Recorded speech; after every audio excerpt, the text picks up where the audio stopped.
Well, welcome back. Well, I don't know about you, but technology changes every single minute, and it seems to get more complicated every single minute. And some of our viewers said, why don't you do a contributor segment with somebody who's an expert in that field? So that's who this guy is.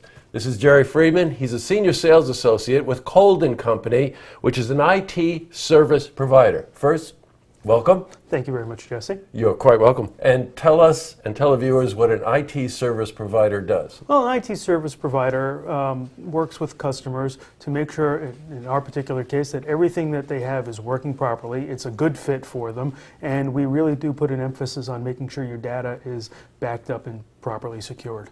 Well, you know, with all of the technology available, how do you know what's right for a particular business? Well, we work on a partnership kind of basis where we sit down with the customer and we get to know their business and what their goals are, and then we want to make sure that the technology that they're putting into their business supports what they want to do. So it's a right fit. I got you. Okay, so that right fit, of course, means that one size doesn't fit all. Absolutely. We want to make sure that you have what you need, and the guy who's got the office across the hall may need something completely different. Right. Okay. Now, in the months to come, we're going to delve into a topic each week. And before we went on air today, Jerry and I sat down, and I have so much trouble with Windows 8. You and a lot of people. I bet we do. But you brought up a very important point, and it was the last operating system that I remember being just dead on, which was Windows XP. So you had mentioned something's going on with XP. What's happening? Well, Microsoft has had XP out for about 12 years, which in the tech world is forever. Right. And in April 8th, they're ending support for that completely, which means that they're not going to be doing any security updates or any patches. So if you're running it, then you run the risk of getting hacked and more infections in your system, more viruses. Right, and considering how complicated that world is getting, that's not a risk that you want to take. Not at all. If you also are a kind of business that has to comply to compliance issues like HIPAA and some of the financial things like PCI or Sarbanes-Oxley, not having an updated operating system could put you in possibility of in trouble, where you can get a fine, and those fines can be significant. Sure. Now you're touching on this, but I want you just, if you don't mind, just going to a little deeper. The implications of not upgrading. Well, again, it's security. Microsoft says that even with patches, XP has a 6 times greater infection rate than their newer operating systems. Okay. And once the patches, the security patches, stop being put out, the theory is that the hackers are going to just go and exploit anything. Also, there's a saying it's going to be 0 day every day, because a 0 day is a exploit that doesn't have a patch. So since there's no patches, everything they find, they're just going to go right after these computers. I gotcha. Boy, it's hard to believe that XP is 12 years old. But I know what that's like, because an operating system I had before that, when Windows didn't support it anymore, you were sent someplace. I forget who I even talked to on the phone. And it was very, very complicated. All right, what do you do? Windows 8? Well, Windows 8 is one option. We've been upgrading people for over the past year, giving them the opportunity to do a planned migration off of XP, and we've put the majority of our customers on Windows 7. That's an operating system that we can still get. Right. Now, when I was shopping for a laptop, I know that Windows 7 was available, but not on the machines I wanted. And the machines all come with that information already, with that operating system already loaded in, right?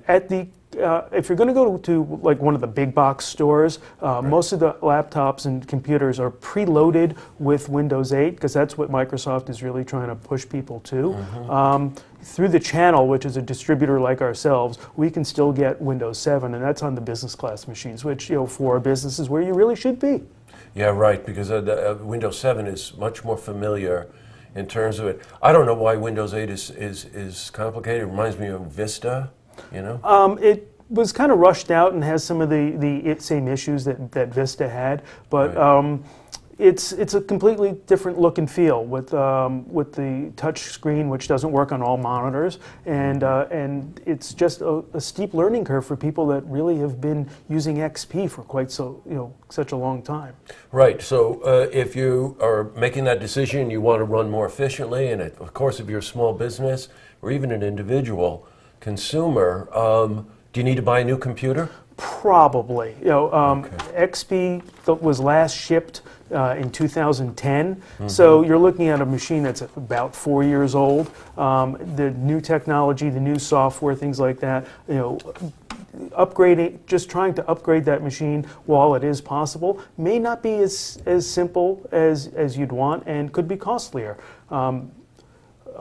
There are still over 1.5 million ATMs that are running XP, and the banks out there are paying hundreds of millions of dollars to XP for support till they can, to Microsoft for that support until they can change over. You don't want to make that mistake. No, I don't want to make that mistake. So what do you, just one last question then, what do you look for in an operating system?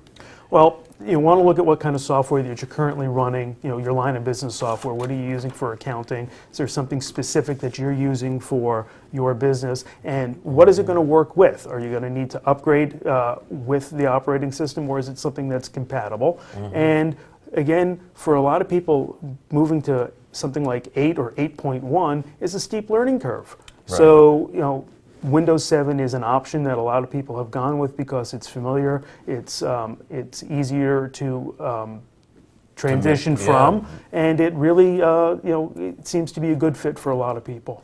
I got you. Okay, in the months to come, Jerry and I are going to be talking about a whole host of subjects that apply to individuals and small businesses concerning computers and technology. Jerry, it's great to have you here. I'm telling you, there's so many questions that I have. I'd keep you busy for a month. And you'll also be able to go to our website and talk to Jerry and get your questions answered. And we'll raise those questions week to week in our conversation as well. Looking forward to it. Oh, so am I. To see this interview again, you can head to our website, which is looktvonline.com.